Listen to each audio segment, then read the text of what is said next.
Have you ever wondered what actually happens when a man goes without ejaculating for a long time? It might not be something you think about often, but believe me, something so simple and natural can have a surprising impact on the body. The human body, as complex as it is, has its own wisdom. It adapts, transforms, and sometimes reveals mysteries that can take us years to fully comprehend.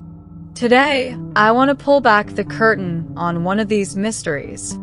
And before you think this is just some trivial topic, let me tell you, nothing in the human body happens without a reason. Every action, or lack thereof, triggers a response. So, if you're curious about whether avoiding ejaculation can affect your sexual and emotional health, stay with me. What you're about to learn might just surprise you. Imagine this with me for a second. A man spends weeks, maybe even months, without releasing semen. What happens inside?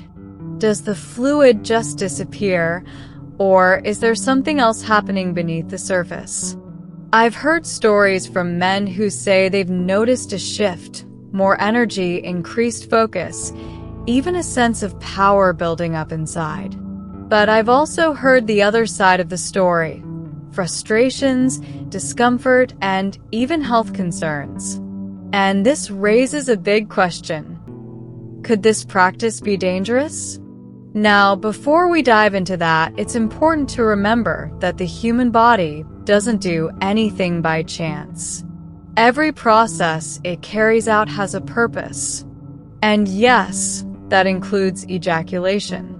But what happens when we decide to avoid something that seems so natural, so instinctive? Does the body just accumulate this fluid, waiting for the perfect moment to release it? Or does the body find another way to manage this retention? Think about it. The male body is constantly producing sperm. It's not something that can just stop. So, what happens if the body keeps producing but doesn't release? Does the body adapt, or does it create internal pressure?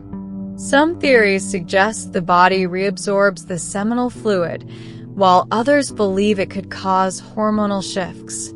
What exactly happens inside when a man avoids ejaculation for long periods? In this video, we're going to explore all of these questions. There's a lot we still don't know about the male body, but one thing that many men are familiar with is the feeling of discomfort in the scrotum after a long period without release. Some even call this feeling blowballs, or as it's better known, epididymal hypertension. It's uncomfortable for sure, but don't worry, it's not dangerous to your health. The male body is incredibly adaptable and knows how to handle a lack of voluntary ejaculations without harming your sexual or reproductive health. But what about all that sperm and seminal fluid the body keeps producing? What happens to it when it's not released?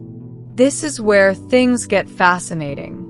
Through a process called apoptosis, the body reabsorbs these cells, essentially recycling them.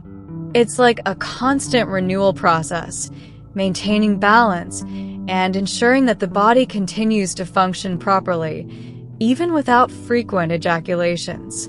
Now, while there's no solid scientific evidence that long periods without ejaculation cause significant harm to sexual or reproductive health, there are some psychological impacts to consider.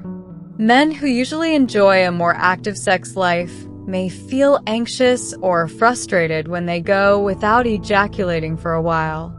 And that's really about how each person processes their sexuality. The mental effects of not having sex can be just as significant as the physical ones. Maybe you've heard someone say, if you're older and you don't use your genitals, I'm sorry to tell you, but they'll atrophy. There's a grain of truth in this, and it's something you should pay attention to: penile disuse. This is different from simply abstaining from ejaculation, and yes, it can have consequences over time. When the penis isn't stimulated for an extended period, whether through sexual intercourse or masturbation, penile atrophy can occur, or even a slight size reduction. But here's the good news.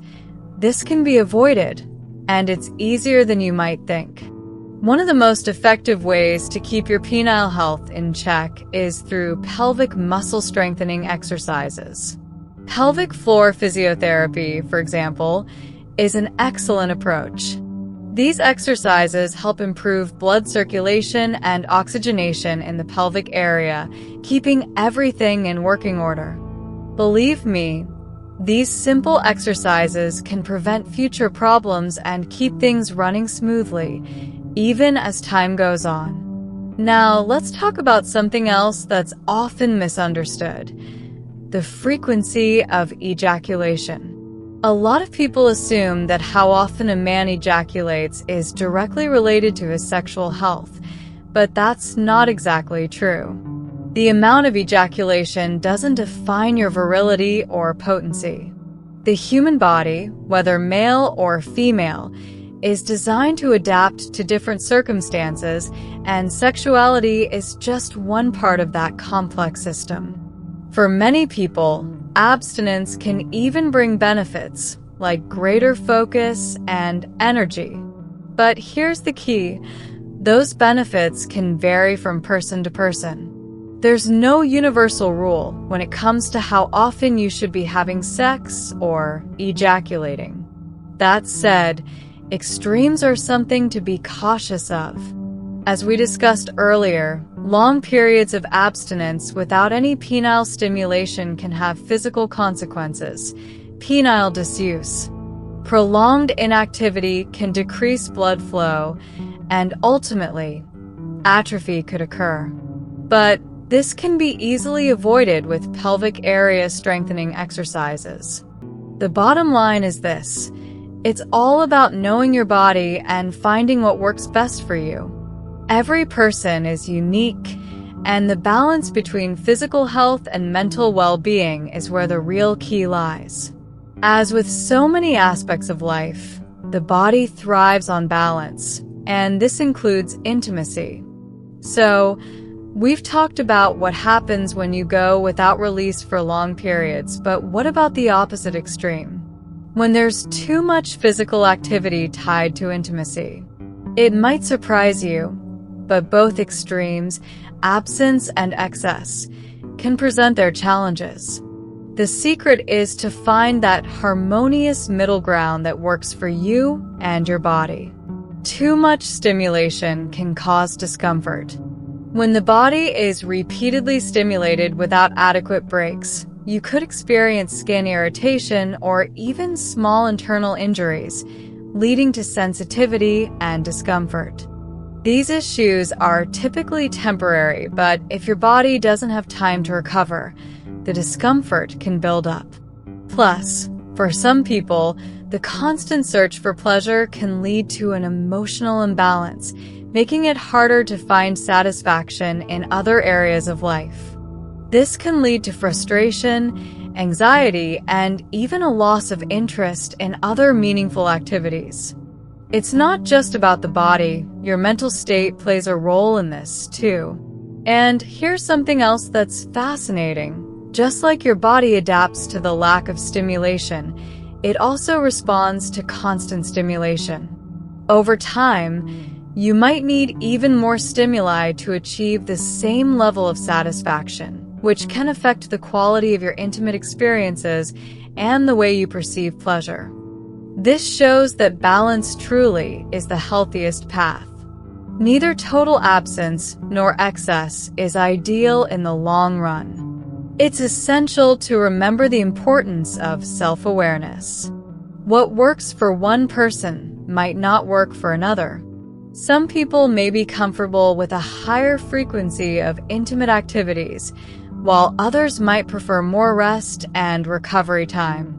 Listening to your body and respecting its signals is a form of self-care that shouldn't be overlooked. But remember, there's no one-size-fits-all answer. What matters is finding what works best for you, whether that's adopting a more active routine or taking time for rest. It's all about what makes you feel healthy, both physically and mentally. It all comes down to how your body responds and what makes you feel healthier and more complete.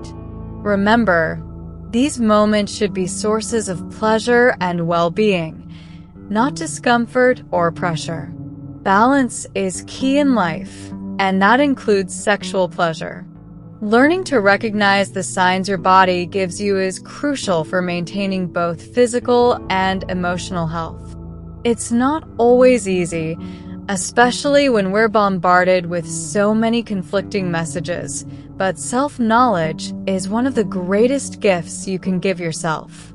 It's also essential to remember that emotional well-being goes hand in hand with physical well-being.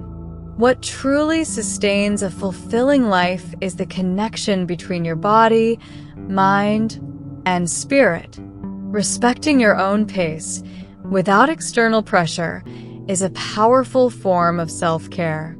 Over time, our bodies accumulate wisdom, and listening to that wisdom helps us stay aligned with our natural balance. So, my advice today is based on lessons I've learned over the years, lessons that can guide you on your journey. First, listen to your body.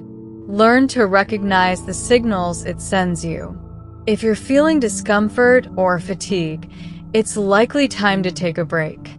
Practice moderation and find a healthy balance between sexual activity and rest. Neither total abstinence nor excess is beneficial in the long run. Prioritize your emotional well-being. Your mental health is just as important as your physical health. Engage in activities that promote happiness and emotional stability. Good communication is also key in intimate relationships. Talk about your needs and desires with your partner to ensure a fulfilling experience for both of you. Invest in self-care. Whether it's through exercise, meditation, or hobbies, taking time for yourself helps maintain balance. And remember, what works for you today may not work tomorrow. Stay open to experimenting with different approaches and respect the changes in your body. Educate yourself about sexual health. Knowing both the physical and emotional aspects can empower you to make healthier choices. And if you're facing challenges, whether physical or emotional, don't hesitate to seek professional help. Understand that intimacy isn't just about sex. Value affection, conversation, and shared moments with your partner. Cultivate patience. Self-knowledge takes time, and it's an ongoing process of learning about your body and its needs. Practice gratitude for all experiences, whether positive or challenging. Gratitude shifts our perspective and helps us stay open and receptive. Empathy is another key ingredient in intimacy. Mutual understanding strengthens connections and creates a safe space for expressing feelings. Remember, accepting your imperfections brings freedom and authenticity. Your flaws are part of who you are, and it's in vulnerability that a true connection is formed. Live in the present moment. Too often, we focus on future worries or past regrets. Learn to appreciate the now. Curiosity is also a powerful force. Keep exploring what brings you joy, whether in intimacy or other areas of life. Surround yourself with healthy relationships. Choose people who uplift you, inspire you, and share your values. And stay active. Regular physical activity not only improves health, but also boosts mood and self-esteem. Find a form of exercise you enjoy, and it'll become something you look forward to. Finally, remember that love is a practice. It's not just a feeling, but a daily action. Practice love in your interactions, showing patience, gentleness, and understanding. Every act of love strengthens the fabric of life and relationships. Each piece of advice I've shared is an invitation to connect more deeply with yourself and others. I look forward to hearing your thoughts and creating a space for dialogue and learning together. If you found this video valuable, don't forget to like and subscribe. Every like and new subscriber helps spread this wisdom. You never know who might benefit from this information, so share it with your friends and family. Stay tuned. Another video will be coming soon to help you deepen your understanding of what it means to live in harmony with your body and life. Until next time, remember, knowledge is the key to a fuller, happier life.